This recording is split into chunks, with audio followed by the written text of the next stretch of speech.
What's up, you guys? This is your girl kicking it with Yama, a live kickback. And thank you so much for my guest tonight, my boo, my brother, my real estate agent and insurance agent, Mr. Chuma Hicks-Reese. Woo! Yay! Hey, welcome to the kickback, brother. How you doing? I'm doing great. How are you? I'm doing good. I I'm can't. honored to be here. Hey, I'm glad to have you here. And I am so happy about tonight. Hey Tina, hey Kendra. Hey, y'all. Hey. Welcome to the kickback where you be your authentic self, where people come together, decompress, and just become a family, and everybody have a good time. We laugh, we relate to the guests, and we just come together and just chill and vibe and laugh and, like I said, decompress to where they can get away from the world mentally for a moment too. Love it.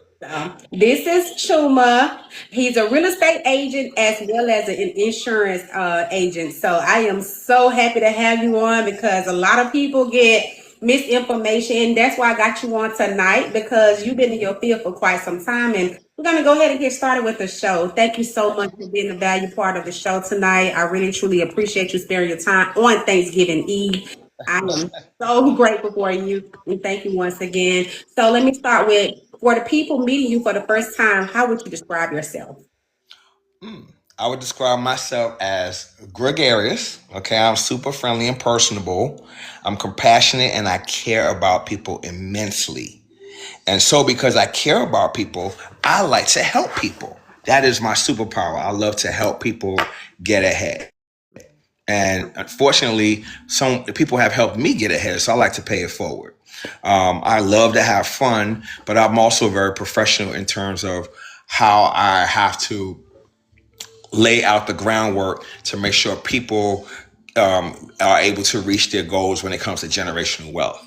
And I like to do that through real estate and life insurance. Real estate is my main, the main career that I have. But I also do life insurance on an ancillary basis because sometimes they go hand in hand. And I know in our community, a lot of times we don't have that type of indemnification, and nor do people like to discuss it. So I'm very passionate about it. Plus, I'm very passionate about helping people with pre-existing conditions because I do know of people who have this, they may be suffering from some type of disease or ailment and they keep getting turned down. But the company I'm with, they will insure you with no medical exam life insurance. So that's something I do as well. But real estate is something that I'm really passionate about for a lot of different reasons. And it's because of my own journey with real estate, which we could talk about, at some point. But, and the other thing that I do, I'm also something called a dwelling atelier. Atelier in French means designer. And I help people design, like curate their home designs based on their lifestyle, their vision, and their dreams. So I'm into I help people custom build their homes. So that's another niche that I'm into. So yeah. And I said, I'm married. I'm a fur baby parent and I have grandkids through my spouse and I'm just really happy. Okay. Where are you from originally and how has that shaped who you are today? Say that one more time. You kind of went out. Yes. Where are you from originally and how did that shape you from who you are today? Oh, I'm from Brooklyn, New York. Now, Okay. I live out here in Georgia, right outside of Atlanta, Fayetteville, Georgia, but I'm from Brooklyn, New York. And how that has shaped me, it has made me, I've come from the realness. I mean what I say what I mean. So sometimes down here in the South, I love my Southerners, but sometimes it gets misconstrued as, oh, he's a little too forward or he's a little too rough. But no, it's just that if coming from New York where it's a little gritty and you have to be real, you have to be upfront. That's and direct. I'm a very direct person. So that has shaped me. And also the other thing that has shaped me from being in Brooklyn is that I've learned to really appreciate, like really, really appreciate what I have discovered down here in Georgia. Because in New York, everyone lives in very small spaces and they spend a lot of money on these small spaces. Whereas here, you really get a lot of bang for your buck. So that's another thing. But also living in New York has made me a bit fearless. Um, so I bring that into my career, and that's definitely have shaped me. And I like to tell people, although I'm from the Big Apple, I'm now a peach, so I'm a papple. Georgia peach, Big Apple. So now I'm a papple. So that shaped me. If you want to know what kind of fruit I am, I'm a papple. Right, honey. I'm talking about. What inspired you to get into your field? A few different reasons. One, I grew up in a home that caught on fire when I was 7, and it didn't burn down, but it was partially destroyed. It was a two-level. It was a two-family home, and the bottom level, the garden level, was very, very damaged. It was very distressed, and my father, who was in carpentry, really thought that he could fix it himself. So instead of taking the insurance money and having someone else do it, a professional, he tried to do it himself, and he never really completed it. And my mother never, unfortunately, she didn't really get the dream home that she wanted, and so I remember seeing that disappointment. And I remember when I became an adult, having to fight and get on the deed, and he let me get on the deed, and then I had to get the house renovated. And I remember all of a sudden, I started renting rooms, and I became passionate about a landlord and real estate and just helping fulfill the dream. Like I was fulfilling my own dream. And so when I bought my first house on my own here in Georgia, and I remember that feeling, like, oh my God, that feeling of accomplishment, and then paying into it and paying into something that I invested in, and that it was mine, and it wasn't somebody else's. I said, I want to help people get that same feeling. So I know what it's like to be in a home, although I was blessed and grateful, but I knew I wanted more out of this home, and I didn't have the power to do it until I was an adult to change it and renovate it and improve it. So I know what that feels like, and I know what it felt like to all of a sudden accomplish that dream through the purchasing of one. So I just love to help people find that same feeling that I have. And it goes along with my superpower to help people. Okay. Oh, look at you. So, what's one thing about your personality that surprises One thing about my personality that inspires people, um, the energy that I bring to the table in terms of always inspiring people. Like I love, for example, at my brokerage, when I'm there and somebody new shows up, like somebody joined, I immediately go up to them and I say, "Hi, my name is Chuma. I've never seen you before," and they'll say, "Yeah, I just started here." And I go, "Well, you know what? I remember when I first started here too, or I first started as a real estate agent. I'm here to help you. If you have any questions, I'm happy to help. I got buyer package, seller package that you can use your own branding." And then I go down the list and I just, and that's just me. I think that's what inspires people. And plus, I'm a clown. I love to joke and laugh. So when people get, that makes you magnetic. Like I know my light. And listen, I'm not bragging. I'm not conceited. I've had dark days. There's times I didn't see who I was. I didn't know who I was, but I know now. And I know that light, it's very magnetic. But again, it goes back to helping other people.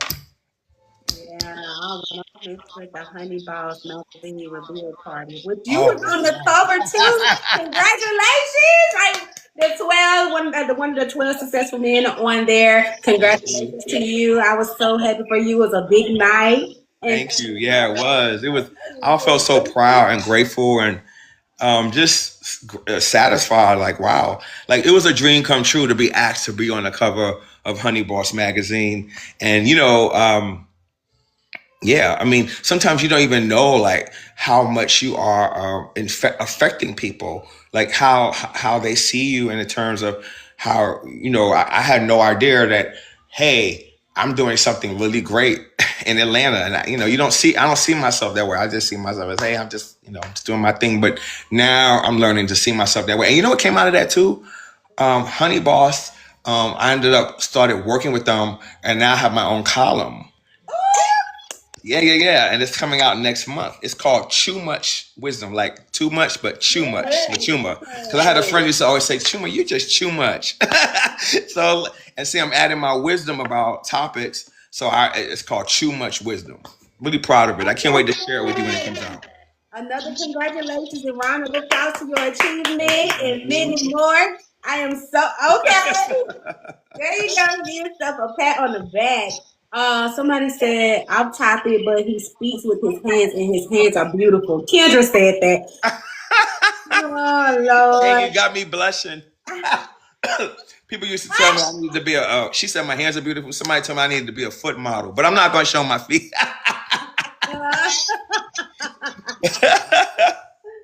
Good. Oh Lord. He's a man. Thank you for the compliment. She's so funny. That's a lot. She's my sister. She's funny. And so outside of work, what do you enjoy doing the most? Outside of work, what I enjoy doing the most is spending time with my husband Roger. Shout out to Roger. I was meeting him at That's my best friend. uh-huh. Okay, he's my why. If it wasn't for him, I might have been. I don't know where I would be. I might have been dead. Because I went through some tough times, some rough journeys, and it required him to step in and hold space for me to rediscover myself and allow me to find my career and find my space again. Because I wasn't always a real estate agent. My previous career was I worked in the legal field as a paralegal, a legal secretary, a word processor in big law for like 27 years. And so when that career kind of went where it went, because for different reasons, he just kind of like stepped in and was taking good care of me and was like, you know what? I know who you are, but I need you to figure out who you are. And I need you to figure out, I'm going to hold this space for you so you can find your way again. And he did that. So he's my why. So when I'm free and I'm not working, that's who I love to spend time with. Right, right. That's how I Yeah. really might be joining in my head, but I don't want to talk about it because they get a little, I have to fuss with my audience about Michael. What's one fun fact about you that always get a reaction? Say that one more time. What a fun fact about you that always get a reaction? Okay. Fun fact about me that always gets a reaction. Mm-hmm. That I am a published author. Really? Yes. So I have two published books of poetry. I used to have my own publishing company. I used to publish other people. And so I have under my company, it's called Chuma Spirit Books. I used to publish other people, and even back in the day, like God, I'm dating myself. So y'all, I'm 55, but back in the 90s, I used to do spoken word poetry in Brooklyn, and then I was in a group called Elemental Soul, and we used to tour up and down the East Coast, performing at different universities, and we had these published books, and so that's a fun fact about me that I'm still a sport. I mean, even though I don't do it as much, but every time somebody asks me get on the stage and perform, I will do it, and I'll do it, and I'll do it proudly. Oh, So that's a fun fact. you need to go to karaoke. I don't know if you into karaoke, but I think you should go to karaoke. You don't want me to sing. I sound hard. For people that know how to sing, and for people that don't know how to sing and they have fun. I know.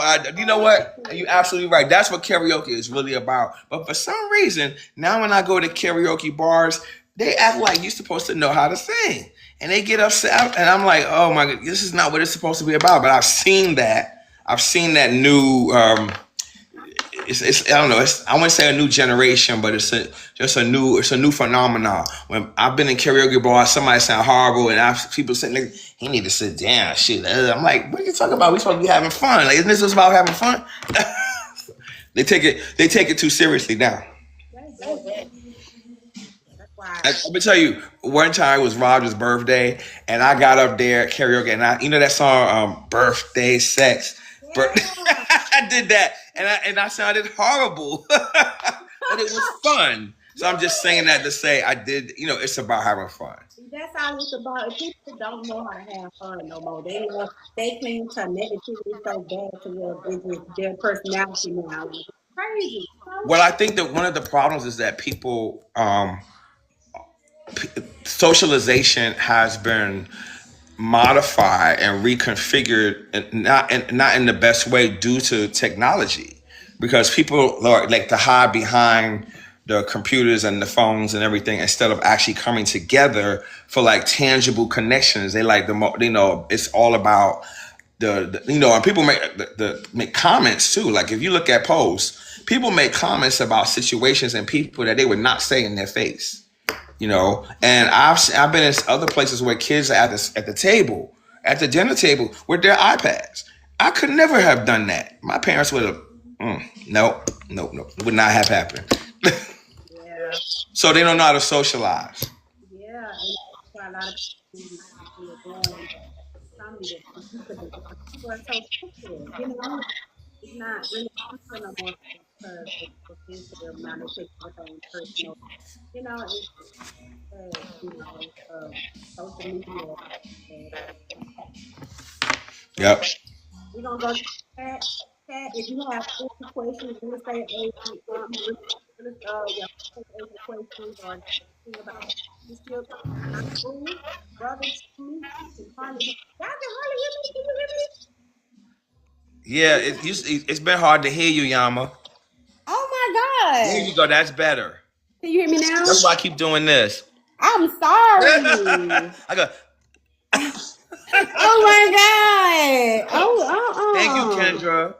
why you ain't saying nothing? See, I can't be having my listeners having these technical issues. No, I wasn't sure. I was like, maybe, I didn't want to. I said, No, that's it's me. you a And kid when said Kendra I said, want I said, people. I thought maybe it was my phone. I, No, no, because I want like when they go back and look at this for those that missed it, I want people to be able to hear everything. So, I don't want you to be uncomfortable and have to ask all the questions. right. And so, thank you, Kendra. Whatever. But if you have any questions for my boo, my brother Chuma, he got your real estate agent questions, he got your life insurance questions, and he got your home designing questions. Any question that it may be that you guys, I noticed how he approached the cam, so I went alone. Oh, she said she wasn't alone. She meant to put she wasn't alone. Oh, okay, She yeah, kept because I trying was to going see like how this. you, Yeah. yeah. I I thought it was me. I'm still using the iPhone 4, and I'm just kidding. I got a 14 Pro. I got a 14 Pro Max. really, I you like it? I do. I love my phone. But I'm not one of those people that's going to upgrade. Like that's why I still have the 14. Yeah. Because now we up to 17. And see, I used to, if I would have still had my 11 if I had not dropped it in the bathtub. So that happened one day. Mm-hmm. Note to self: do not bring your phone into the bathtub. Don't do it. Yes, don't do it. But y'all got some questions. I know, a lot of people trying to multitask. And thank you so much that was able to make the live with my brother Chuma. Any real estate agent questions, any home ownership questions, whatever it may be, if you want to become a real estate agent, be sure to drop it in the chat and he'll be able to answer it for you. We're gonna move on until they start asking questions. Those that are in here. What's a lesson life has taught you that you carry with you every day? That sometimes you have to be who you are not in order to know who you are.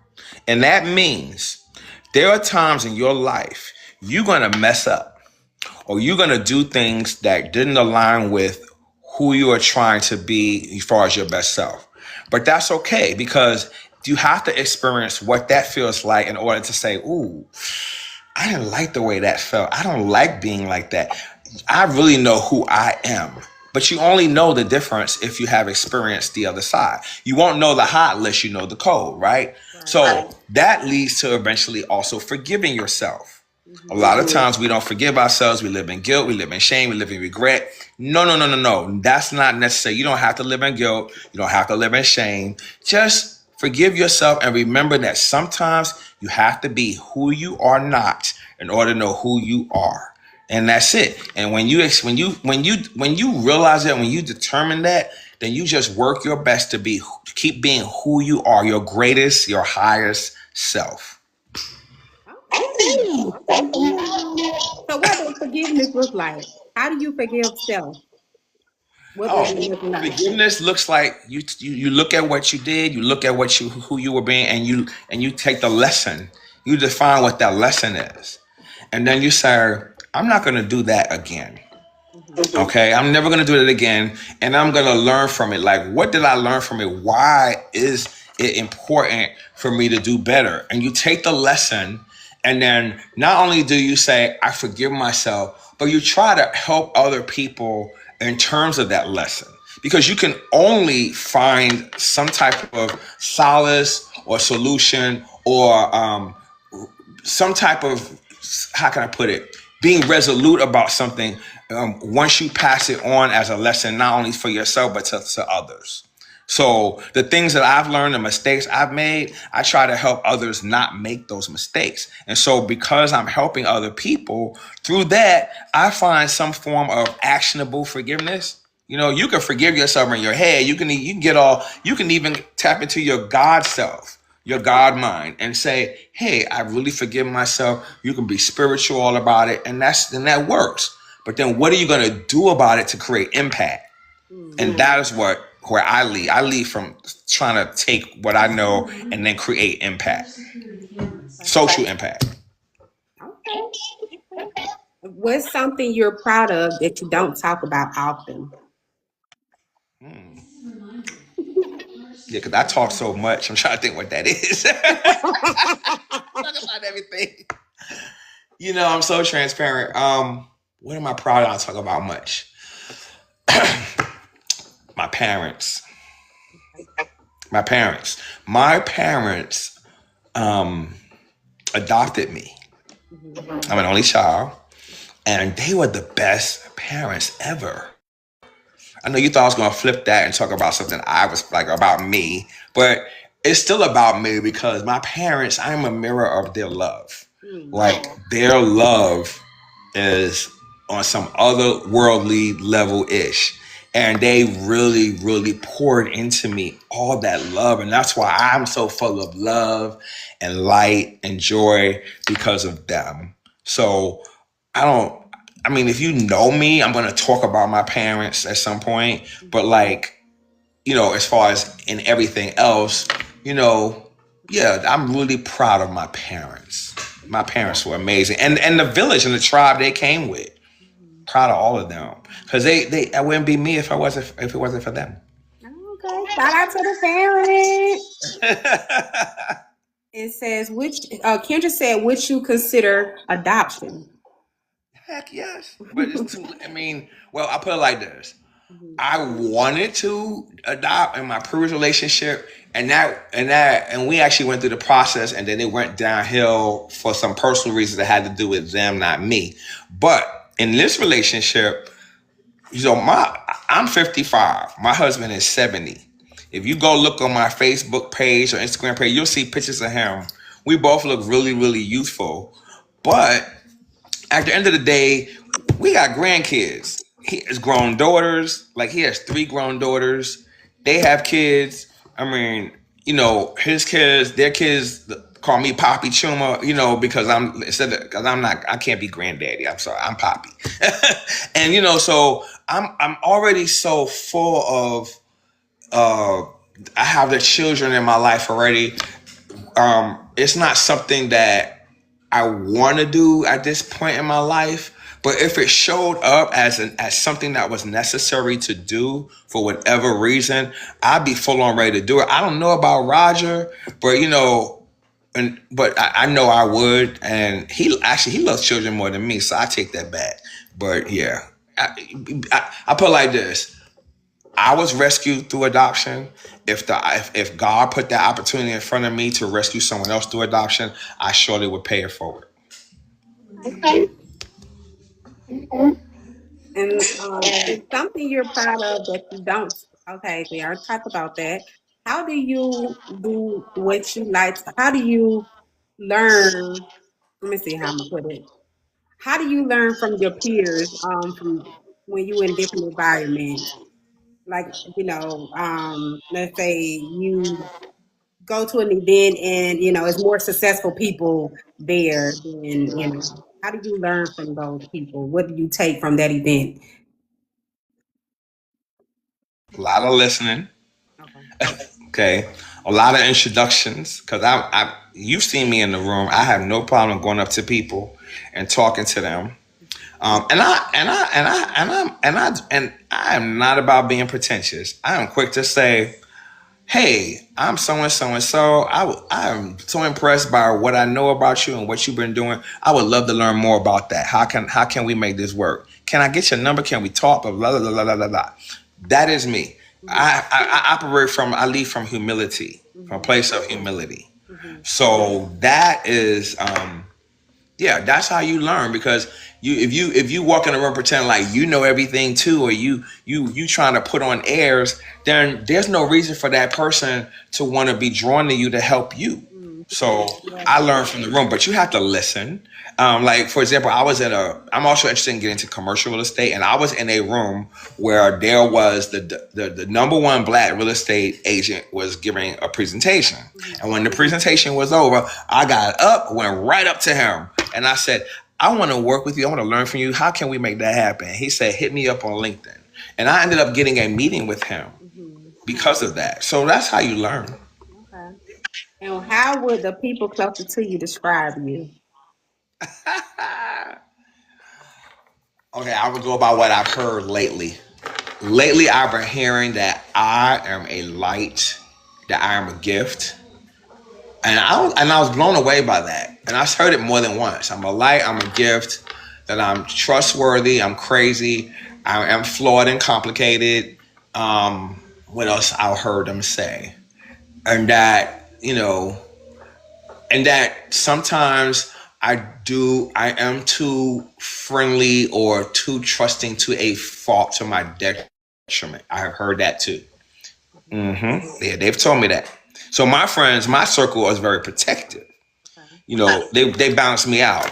I'm the yin and they're all the yangs, and they are like, "We got you, Schumer. You doing too much or whatever." Because no, don't let that one in. Because I'm just extremely open. Okay. How long have you been in the real estate? So I've been an actual real estate agent for 2 years. But I was in real estate before then. Uh, so prior to, let's go back. When I was in the legal field, I've been in various practice groups, but one of those practice groups was real estate. So I learned a lot about real estate contracts before I was even a real estate agent.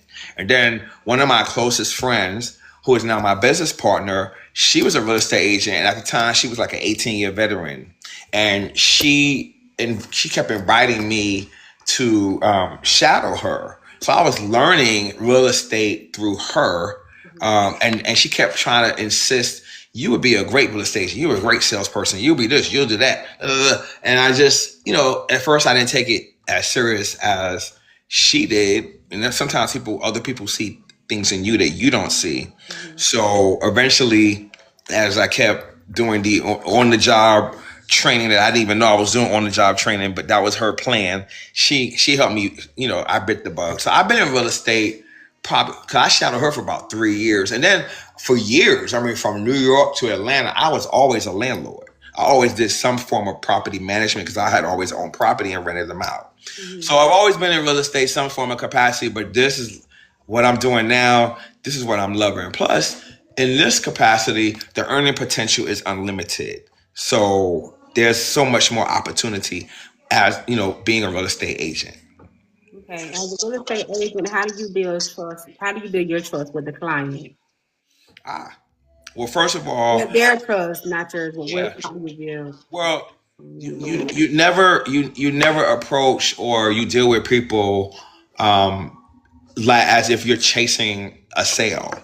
You chase the relationship. You chase, and I don't mean chase like you chasing them with a motive. I mean you just get to know people. Just be myself. And just the way I met you. I was just being myself. And then you say, "You know what? I want you to be my friend." So how I build trust with people, one, when they start telling me stuff, I don't repeat it. For example, I know of two situations. Right, I'm in a situation now where I'm helping these buyer clients, that I met through a friend at a party, but the friend at the party don't know I'm helping them because it's their business that they want to tell her that they're buying a house. You know what I'm saying? But how I build trust is you have to show compassion. You have to be relatable.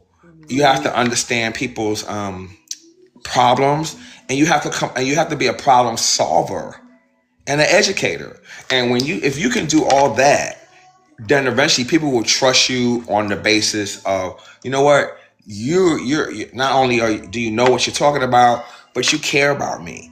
I want you to handle my real estate transaction. But you can't just go up to somebody, hey, want me to help you buy a house? Why should I? You got to give you got to give something. You got to show them that you care, that you're genuine.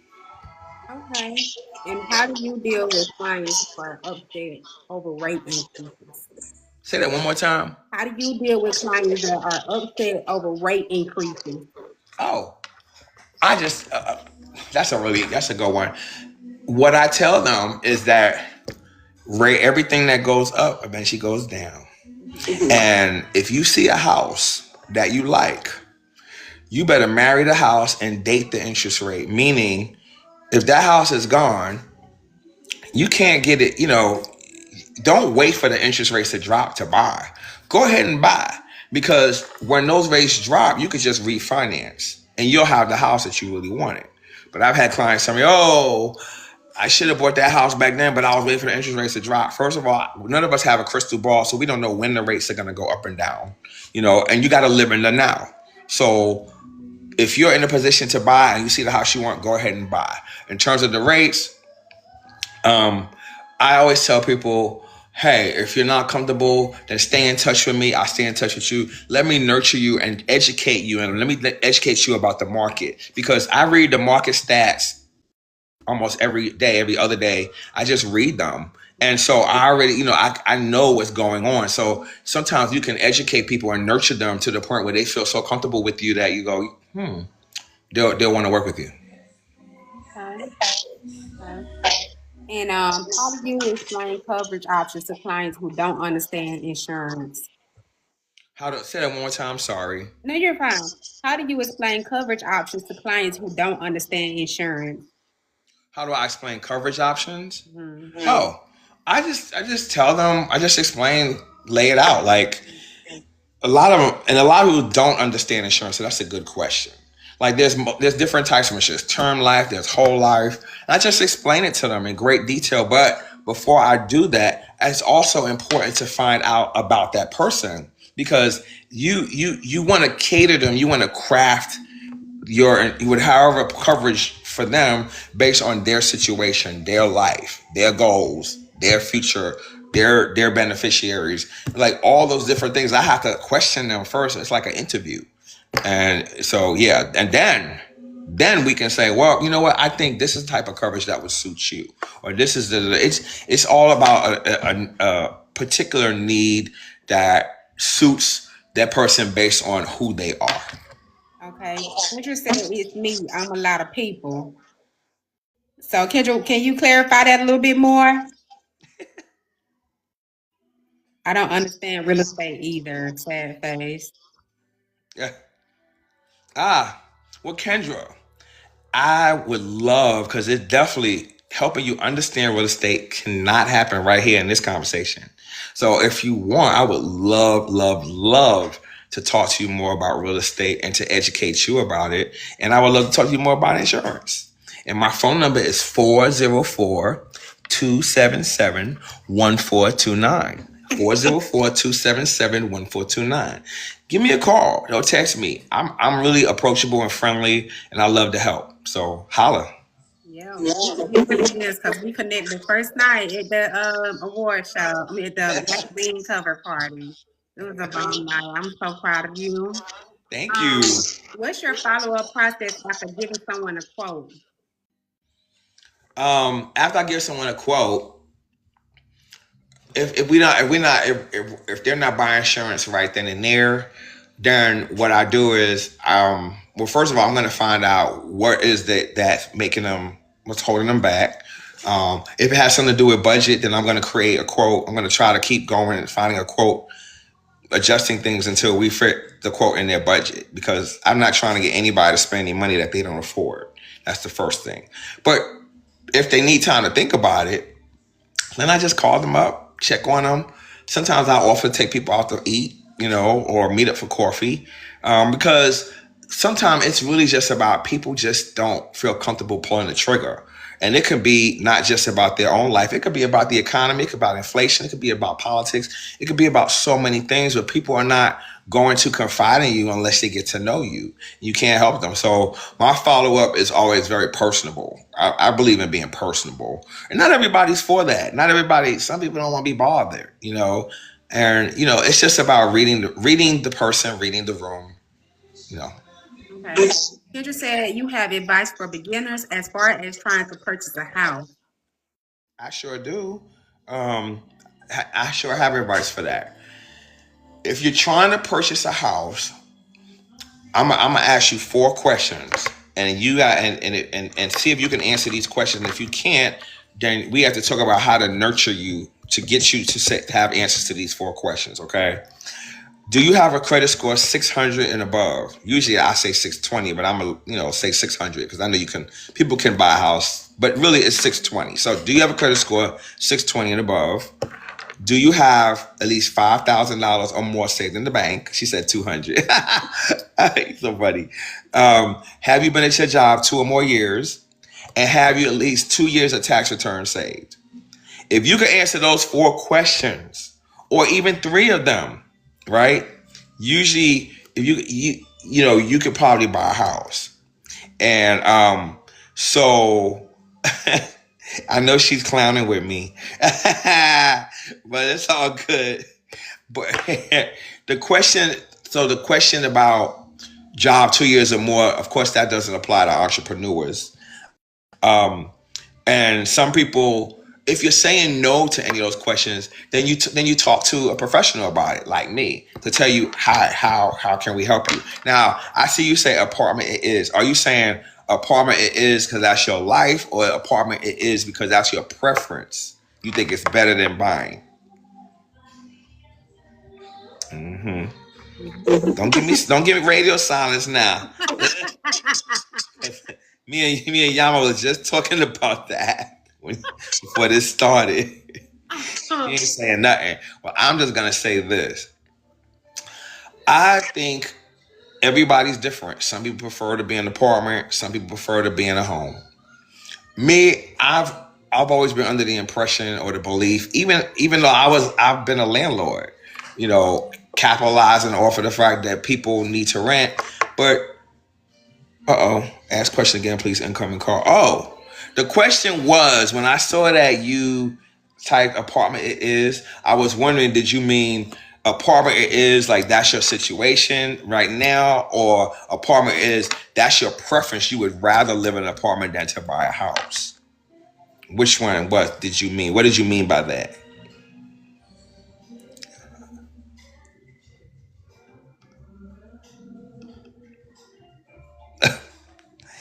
Did you get another incoming call? Or she she must be typing. Um, but I think what I was trying to say is, she said, it seems as if I meet none of the requirements. Oh, well, let me see. Let me ask you something.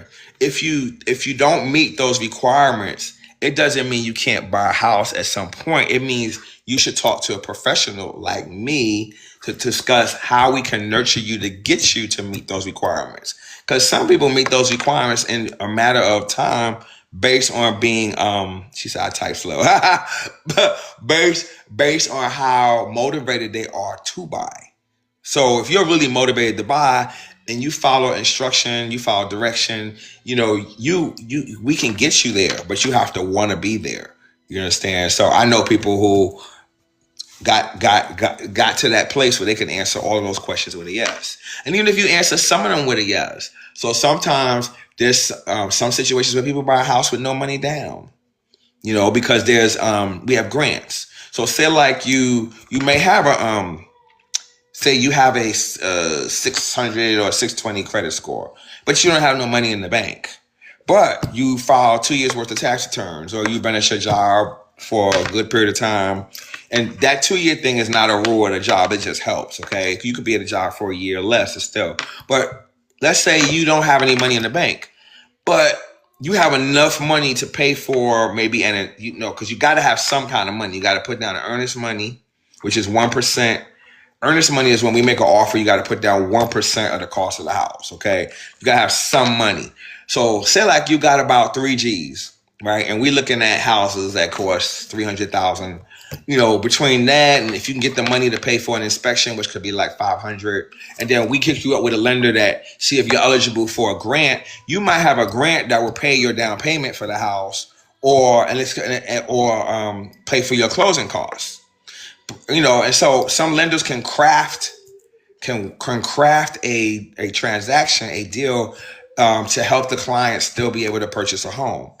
So, but I always tell people it's best to come with some kind of savings, like have some money, like save your money, if you can. Instead of like I know people who they really, really wanted to buy a house, so they stopped going out to eat. They stopped doing this. They cut off some of their subscriptions and they started taking that money and stocking it away. And before you know it, a year later, they call me up, okay, I got a down payment, I'm ready to buy a house.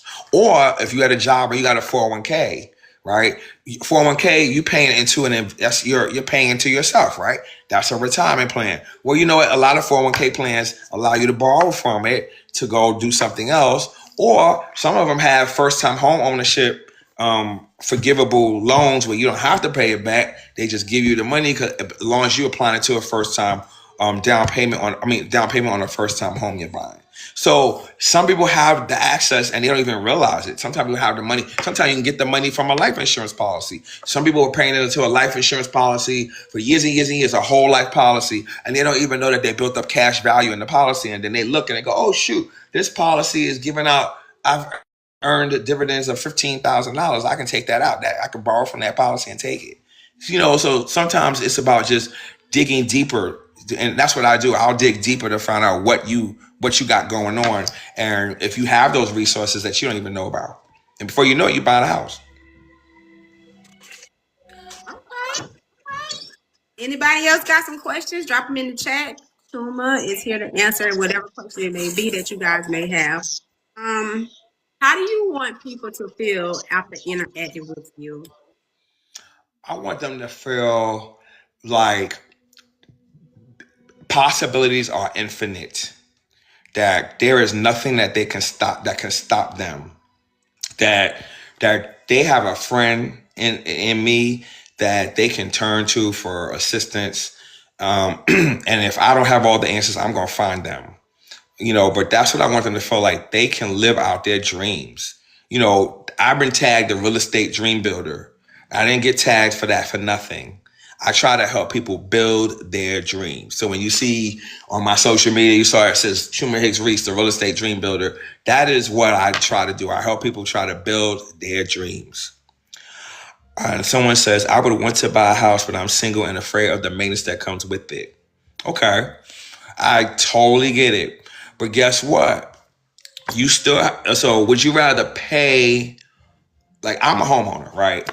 Would you rather keep paying into somebody else's investment and, you still building up money where for them, where you can call them up and you can say, and this is as an apartment owner, as an apartment liver and you have a landlord, you can say, hey, come and fix it. Well, they fixing stuff with the money that you poured into it, that you paid, and it goes to their investment. You're paying, you're helping their life. You're paying into their equity, their bank account, their everything. Imagine if you flipped the script in your mind and you said, well, shoot, if I could pay 2 G's or whatever I'm paying for my rent, I can pay that towards a mortgage to a house I own, and I can be saving at least maybe put away another extra 100 a month. And then when you have an emergency, it's your money. Or if you have a big time emergency, you can call your mortgage company and say, hey, you know what? I need some money. And you could maybe refinance and pull out the equity and do something else. And you can keep growing and growing and growing. Fear, because keywords you put afraid. Fear is what paralyzes us. we get paralysis analysis, and so we analyze, and then we don't make a move. But the most people who have the most success with generational wealth are the people who don't believe in the word fear. They're okay with having to do that extra, that maintenance, whatever, because they know, and this is my investment. This secures my life. So you have to ask yourself: do I want to secure my life, or do I want to secure somebody else's life? Okay. Okay. What's a trait you consider your superpower? Mm. Besides what I already told you, it is my ability to write. I was a writer first and foremost. First, that was my first passion. So I write very, very well. That is a really good superpower that I've translated into a lot of things. I've helped people get into colleges through I write. I've helped people write grants. I've helped people write proposals. It's an amazing gift to be able to write well. Although AI is phasing all of us writers out for some reason. I mean, you still need to know how to write to know if AI is right or wrong. But yeah, so because my main superpower is to be generous and giving and to help people. I also know how to take that my other superpower and bring that all together and translate that into something else. Yeah. Okay. Kendra just wrote something. What's the name of your first book, and what was it about? The name of my first book, which was published in 1998, is called The Third Eye of a Butterfly. Now, at the time, I see I have a butterfly tattoo, right? I love butterflies. See, there's a butterfly here, another butterfly here. That's King Tut. But here's a big old butterfly right there. I identify with butterflies because when they go into their cocoon and they do the right thing, when they hatch, they're this big, beautiful, colorful butterfly and they flying straight. But if they don't do the right thing and they're not doing what they're supposed to be doing, they just gonna be a little moth and they're gonna be one color and they're gonna be flying crooked because they ain't do the right thing in life. So I'm always trying to aspire to be a butterfly. That's how I look at it, right? So the third eye, I was trying to activate my God eye and see life through that eye, that vision. And so that first book is about me looking at life. I was back then I was kind of like on I don't know, Angela Davis, I was kind of like, I was very militant, a little radical. And I was also very passionate about love and about finding love through spirituality and not necessarily through all the rules that had to do with religion, And I was writing about poetry about that had to do with debunking judgment and loving everyone and accepting everyone as they are, and not and not banishing everybody to hell, and understand that God is a loving God. God is your friend. And so the premise of that book was, I guess, that so yeah, that's what that book is about. Kendra said another off topic. Which was first, caterpillar or the butterfly? Caterpillar.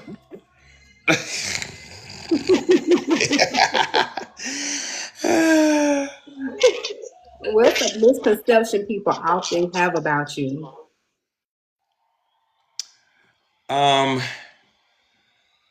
That I am a kept man, because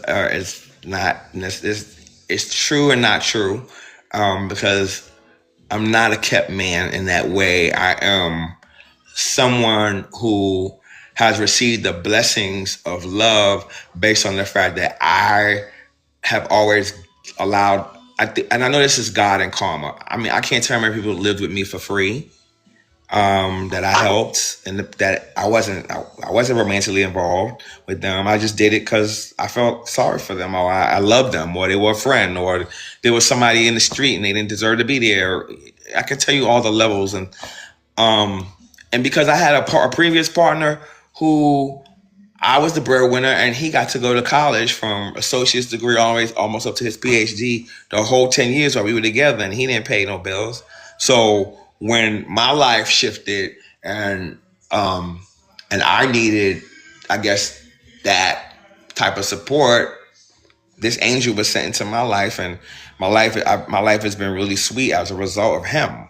You know, that's why he's my big why, because he held space for me to to rediscover who I am again. So that's a big misconception about me. I've heard people say, and I go, "That's not true. That's not true."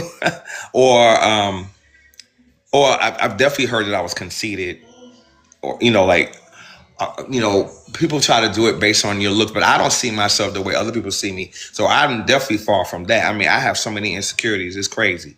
So yeah, those are some things I've heard, but it's not true. Okay. Yeah. Um, what is the hardest part about being a real estate? Well, you already said that, right? The hardest part about being a real estate agent. But what is how do you keep yourself motivated as a real estate agent? I would say. You got to have a lot of faith to be a real estate agent, and you got to have a lot of self confidence, and you got to have a lot of support. You got to have people around you. You got to have a village of professional real estate agents who know what they're doing, who are willing to help you and you help them, because this type of business, it really takes a lot of people to hold you up and remind you of who you are. And so because you're only as good as the food you go out and hunt and kill, right? So imagine, a lot of us, imagine coming from a corporate America situation like me, where I was used to getting a paycheck. I can go to work, get a paycheck, blah, blah, blah. Now it's not like that. I have to get out there and hunt for my food. And otherwise I don't eat. And so and that could mean, you can go months without getting a paycheck, and then you have these moments where you have this windfall of money, so you have to have a lot of faith to be able to walk through that life of uncertainty, like they say in the Bible, walk by faith, not by sight. So I've learned how to do that really well now. I ain't saying it was easy in the beginning. It was definitely challenging. I had to get used to that, but I think I got it now. I saw a question. She said, "What was your biggest insecurity, and have you overcome it?" Oh yeah. So at the heart of who I am an extrovert. But there was a time as a teenager. So I'm gay, as you know, if you already know that. But growing up, I was teased, because I was the smallest guy. I was considered a little pretty boy. I didn't really play sports. So I was teased and bullied. So that would sometimes dim my little light, at times. That would make me insecure to step up, But then I learned, like, oh, you know what? I'm not going to be subject to your crap. You're going to be subject to me. And I learned how to take whatever I had and bring it in the room and command people to want to be close to me instead of exploit me or hurt me. And that took a lot of practice, but that helped me overcome my insecurity. And that meant tapping into what was great about myself. And when I learned what that was, that's when I started expressing myself. Like, how they say dogs or animals can smell your fear? Mm-hmm. Well, so you shouldn't be acting like you're afraid. Well, people are the same way. They may not smell your fear, but they can tell when you're insecure. So if you walk in the room and you show confidence, guess what? They're going to treat you like you king. And that's what I learned how to. So I didn't used to feel like I was king, but now I do. I know that's right. That's right. Somebody said, "What is one good tip for bulk sales and books?" Ooh. Okay, I'm gonna be honest with you. I didn't even master that. I didn't master that. I've published books, but I didn't. I'm not a New York Times best-selling author. I'm none of those things. But if I had to talk off the top of my head, I would say when I was doing publishing, I definitely wasn't exposed the way I am now, like in real estate. Like I have learned as a real estate agent how to market myself and be like max, expose myself to the max. So I bet now if I were to put a book out about something, I would get some bulk sales. So based on how I market myself now, I would say you just have to get out there. You got to always be on social media. You got to always go places and network. You got to always talk about what you're doing, but don't force it down people's throat. You kind of like, you kind of introduce it like I'm at a party, like you say, hey, how you doing? And I'm like, hey, I'm Chuma. How you doing today? I said, I'm real good. I'm just so tired. I had a day today. What do you mean? Oh, I showed a client 8 houses. And that's how you tell them you're a real estate agent without throwing it down your throat. Well, you could say the same thing with a book. You could be like, well, how you doing today? I'm really good. I'm doing fine. And then as you get to talking, you'll say something like, yeah, I was just at this. I was just at this book sign the other day where I was giving away some of my books, and they were like, "Oh, you have a book?" You have to find a way, and then before you know it, so there's all kind of ways to market yourself, and that will get you the bulk sales. And that's really just on the top of my head. I'm sure there's a better answer to that, but I just don't have it at this time. What do you see yourself next year? Oh, what do I see myself next year? Next year, I see myself really focusing more so. I'm always going to do general real estate, buy and sell houses, help clients buy and sell production homes that have already been produced. But I see myself more really taking on the role and commanding, like really, really making that role mine as a dwelling atelier, where I am really going to be helping people build their custom homes, like, focusing on just helping them design what they need, what fits them, helping them really, really make that statement where the home is not just a place they go, but it's about their identity. And that is what I see myself doing next year. That's going to be a huge niche focus for myself. Okay, and what's something you're passionate about the people that people might not That people might not what? expect? Something that I mean, I guess something that people might not expect. Um, that is a really good question. Something I'm passionate about that people wouldn't expect. That the people wouldn't expect thing has got me stumped. Because it's very hard not to expect a lot from me. But something I'm passionate about people wouldn't expect. Uh, I don't know if this is something that people wouldn't expect, so forgive me, but I could say this. I'm very passionate about rescuing stray animals. I've always wanted to start like he's then write a book about it. Okay. Great. I got you. Okay. She said your love of dogs. There you go. I'll mention it.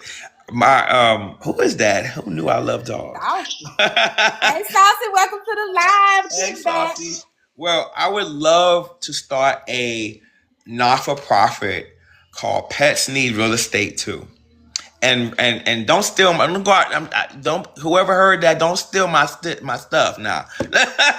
Pets need real estate too. Okay, I want to help animals find homes.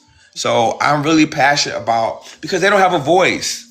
Now I have a big passion about helping homeless people too. Don't get twisted. That is a big deal for me. And I've been doing that Robin Hood, trying to take money from here and try to give it to homeless people. I've done some things that I shouldn't talk about right here. So that'll be off topic. That's back in the day. I wasn't. Oh, I've done some things, Robin Hood things. But when it comes to animals, especially coming from New York, where stray animals were like all over the place. My father and I used to like. My mother was so against it, so we would hide it from her. We would like find stray dogs in the street and put them in the basement and try to take care of them and find them homes. And boy, when she found out, she had it fit. But that's a whole other Jerry Springer of a story. The thing is, that's something I'm passionate about. I would love to help animals find homes. Yeah. Thank you, Saucy. Thank you. Welcome, Saucy. Welcome to the Kicking It with Yama show. Thank you so much. And thank you guys for tuning in. We're going to wrap it up in a little bit, but I do have another question. Here's your time I noted. Kendra, you do know this is recorded, right? So if Yes, he I was know. to get it, you was to get it, he can sue you. Well, nah, I just playing. But it is recorded though. She's so foolish. She just playing. But what's something from your childhood that still motivates you today? Ooh. Something from my childhood that motivates me to today. Okay, there's so many different things. So I'm gonna have to just pick one.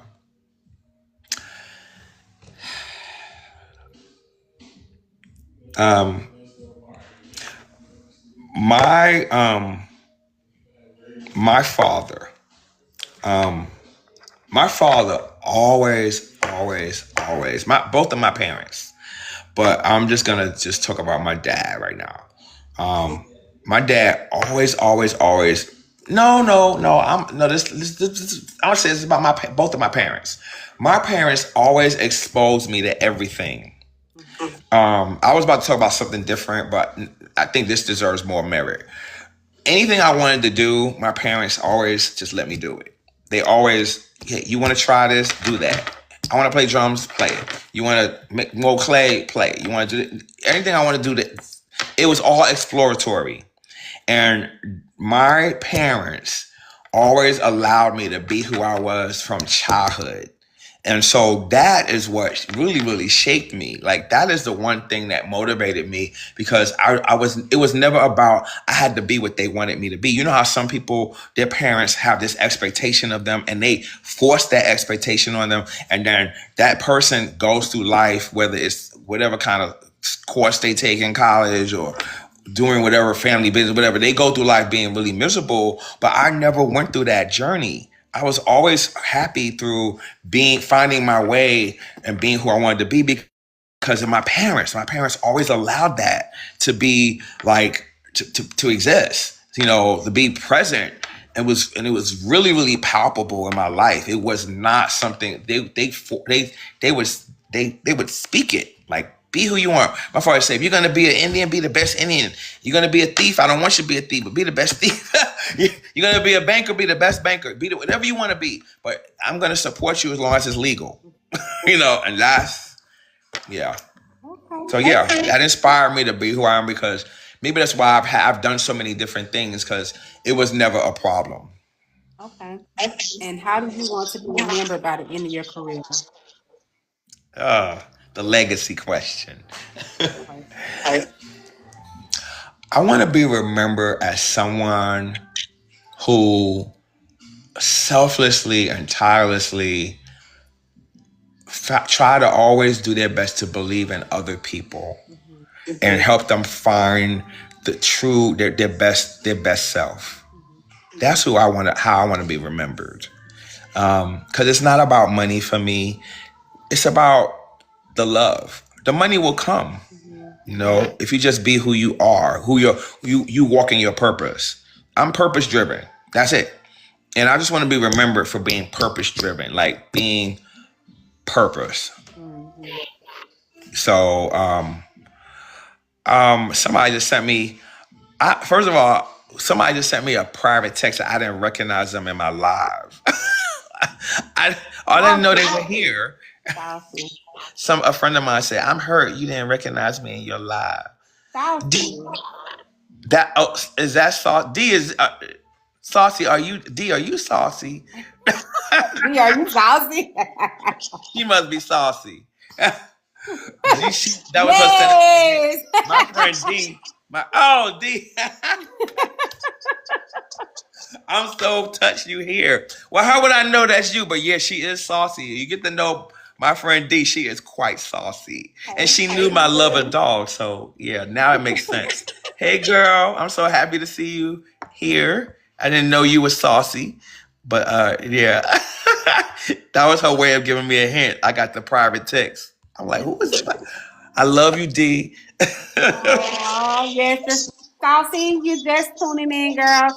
This is a Kicking It with Yama show podcast, live podcast, like a kickback where we come together as family supporters and we love on each other. We decompress from the world. We have us a good time. We laugh. We interact with different guests from different walks of life. And everybody just be their authentic selves where the audience can relate to the guests and they can get advice and take it on for the rest of their lives or that night or however it goes, however they want to apply it. So thank you so much for tuning in, you guys. Thank you so much.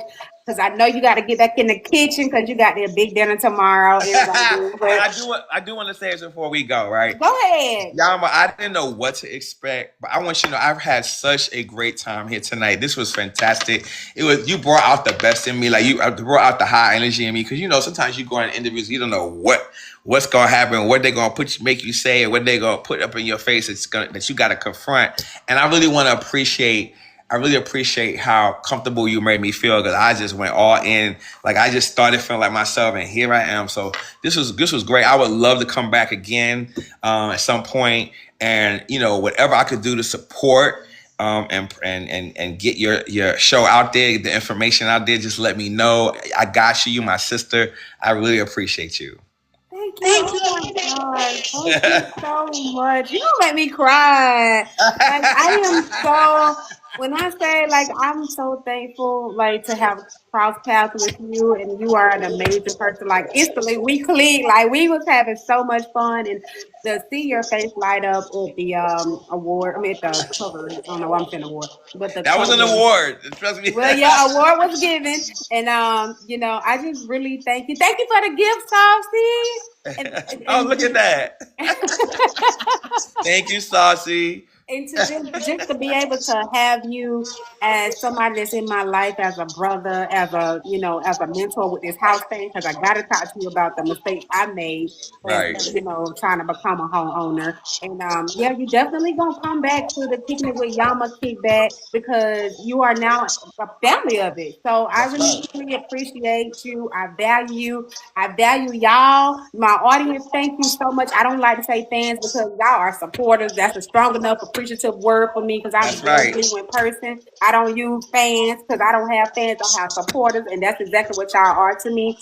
Without the guests, you included Chuma. Without the audience, there will be no Kicking It with Yama, and I will show my gratitude in every episode and offline. So thank you Exactly. so And much. Saucy, I'm gonna call you tomorrow. That's right, girl. I'm gonna call Come you back and kick Saucy. it with us. Come back and kick it with us.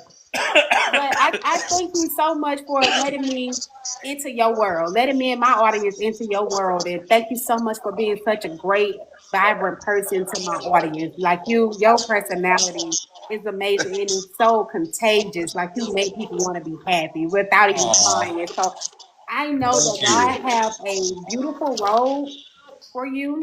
And a roll full of blessings. And I bless you and verbally bless you and Roger for the amazing things that y'all have to come. And thank you so much for being a part of Kicking It with Yama. And I know that, I just want to say congratulations to the future because it's going to happen again. The future Okay. year awards and everything and a realtor of the year, we claiming all of that Thank for you. next year. Thank You hear you. me? We claiming Yes, all we of that. In claiming the it. Lord's name, we're going to claim all of that. And I thank you Thank so you. much. And thank I you for giving appreciate me the my love. It means flowers. everything. Thank Thank you you so so much, Yama. I much. love you. I love you. Thank you, Chuma. Thank Right. y'all so much for tuning in to Kicking It with Yama, the live kickback in action. Thank y'all so much for being a part of the show. I truly appreciate it. Chuma, go ahead and give them your Instagram, your Oh yeah. So my Instagram is at Chuma Spirit. So Chuma, Chuma, and then the word spirit. That's my Instagram. And like I said, I threw out my phone number here. So 404-277-1429. You want to help, you need some help about real estate or I'm here. I'm here. Just call me. I always answer the phone or I answer texts. Oh, okay. And you guys, make sure y'all connect with Chuma. Yesterday, I forgot to do it I had a makeup artist, celebrity makeup artist yesterday, and I forgot to even let her include her Instagram handle. So you guys, make sure y'all go back and follow Pinksy. And make sure y'all, hit her up for all y'all makeup needs and wants and tips too. She'll be back on the show as well. Chuma, we definitely gonna talk about some future dates of you coming back because Like I said, a lot of people out and about trying to get ready for tomorrow. But I thank you so much for taking the time out to kicking it with Yama, because I know you got your turkey. And we're gonna be praying for your dog. You guys, Chuma dog has cancer. He just found out today, so we're gonna keep him in our prayers, and we're gonna come together and we're gonna go against that cancer in the name of Jesus. That dog is gonna be healed in the name of Jesus, because power in Jesus' name. You understand? So don't give up and don't give up hope. He ain't dead. They let me that ain't the end. We come in agreement right now in the name of Jesus that your dog will be healed. Okay. Thank you. We're Thank you gonna so keep much. him in our Thank you. I prayers. appreciate that. Thank you. You're welcome. We love you. Love you back, baby. And thank you for all the supporters that showed up. I appreciate you all. Thank you. I love it. Thank you for the questions and the support and all the great comments. It means everything. Thank y'all. Thank you guys. Have a great happy Thanksgiving Eve and happy Thanksgiving to y'all. All right. Bye-bye. Bye.